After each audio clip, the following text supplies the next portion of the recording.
Emily, there's so many ways we can, or paths we can go down with your background and work in what I'm calling teacher prep and really working on this next generation of educators that are going to be in our classrooms working with our own kids, the students, and that sort of thing. Let's start with this. Where are we? Sort of give me the state of the union. Are we doing a good job of preparing the next generation of teachers? Are we asking the right questions? Kind of like where are we right now in 2015? It's a really great question.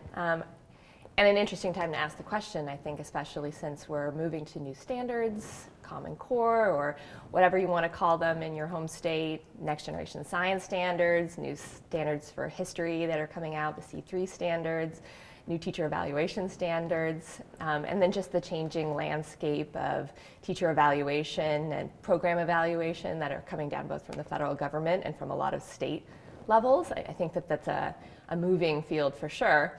And it's coupled with, I think, at the same point right now, a changing landscape of who's coming into teacher education and how long are they staying, and is this actually a long-term profession for a lot of folks? I mean, in the last 8 years, we've seen a 53% decline in the number of teachers entering teacher education.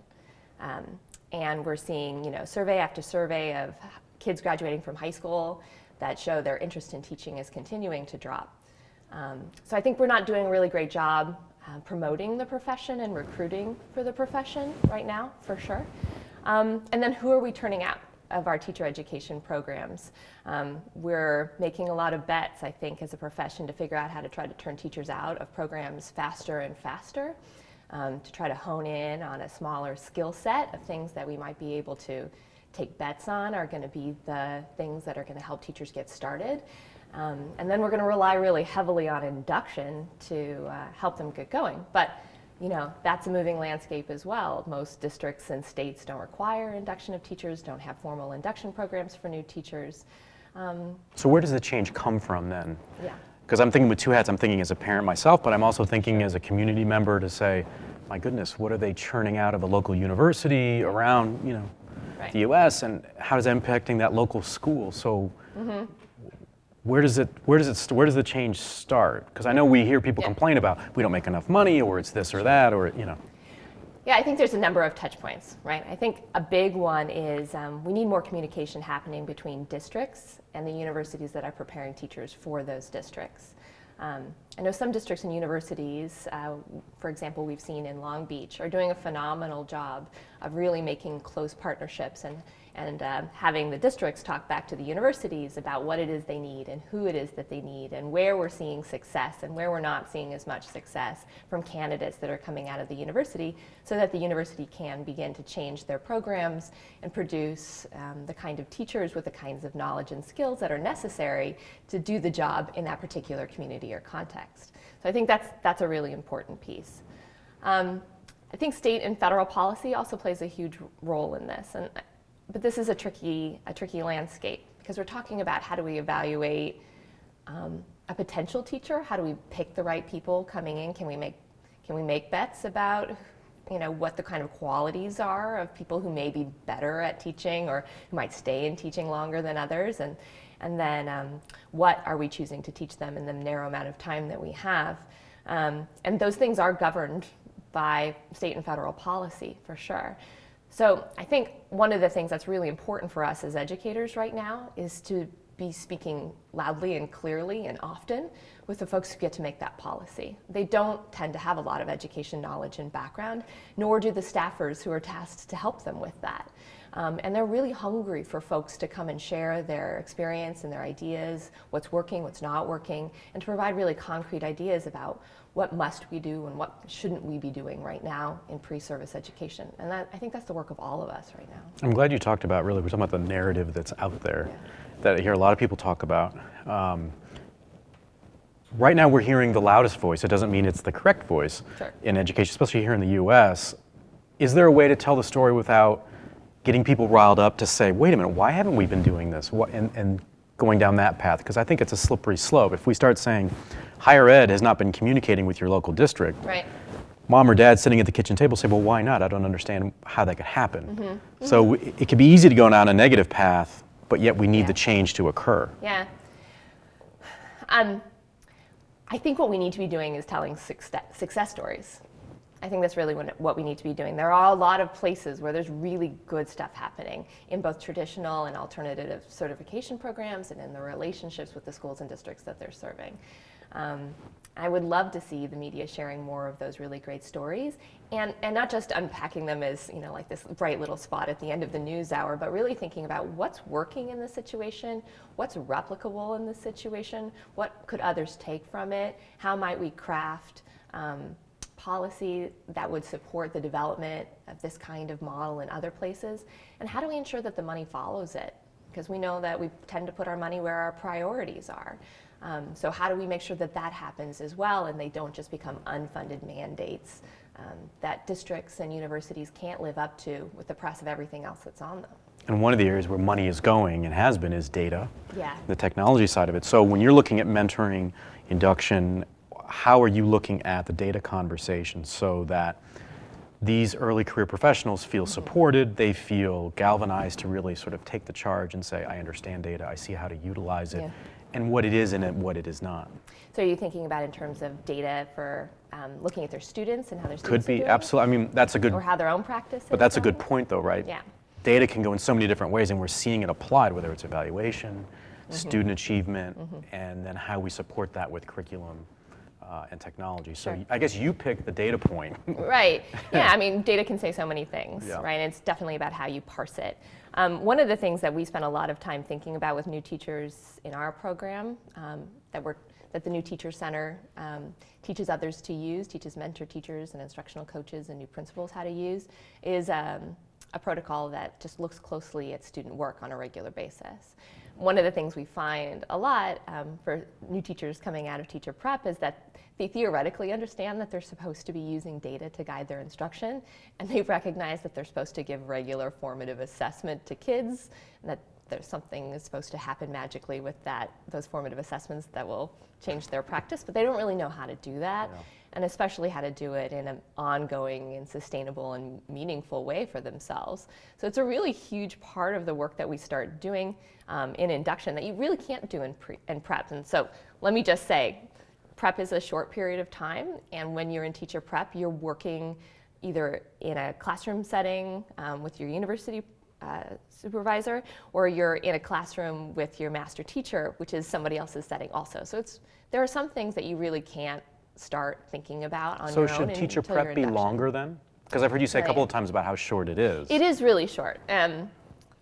It is short, and I would love to see it extended. I would love to see more universities have a longer period of clinical practice time. We know that that's a place where teacher candidates tell us consistently that makes the biggest difference in their practice. And we should be spending more time in teacher prep really thinking about how we make the most of that clinical practice piece of the work, particularly how are we training our master teachers and our university supervisors to be coaches, to be adult teachers, not just amazing teachers of students, but also the adult learning side. Because I think that we could really ramp up that piece really well.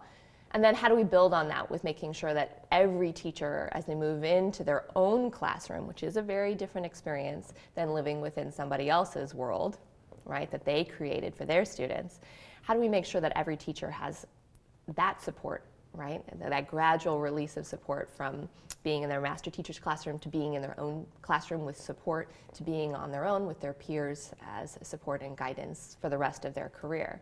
So we can extend that teacher prep time in a couple of ways, right? We can extend the clinical practice, we can extend it into induction, and we can extend it by training people in schools and districts to be coaches, to be teacher leaders who can support their peers through professional learning communities or department meetings or whatever we want to call them.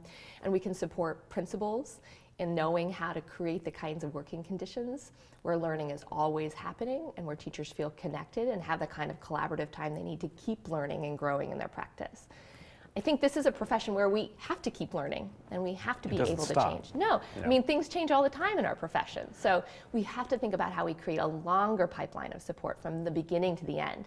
And frankly, in the end, I think that's what's going to keep teachers in the profession for a long time, particularly our millennials who aren't necessarily feeling the kind of desire to stay long-term in one place that maybe their parents did in education. Emily, are you finding that the prep programs that their faculty that they're able to stay on the cutting edge? Because when you speak with classroom teachers Yeah. now, they barely have enough time to stay current with what they have to do, let alone sort of investigate new practices, cutting edge ideas and thinking. Are they doing that at the prep level, or is that a challenge too?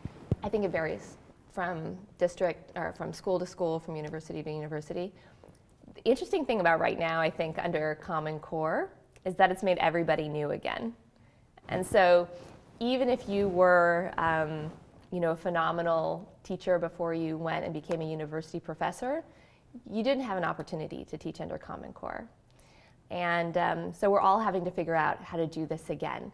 And I'm finding that it's driving a lot of university educators to spend more time in classrooms right now, to go back to being learners, to really thinking about how to retool what it is that they've been doing in order to make sure that they're preparing our newest teachers for this new kind of environment. We're seeing some really phenomenal things happening right now.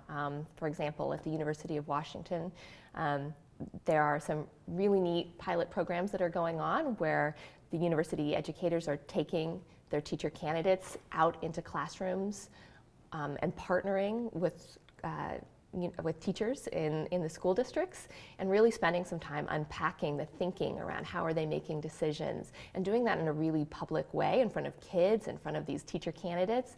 And I think it's going to have a really huge impact on the way teacher candidates are being prepared in the long run. And I'm seeing that idea spreading.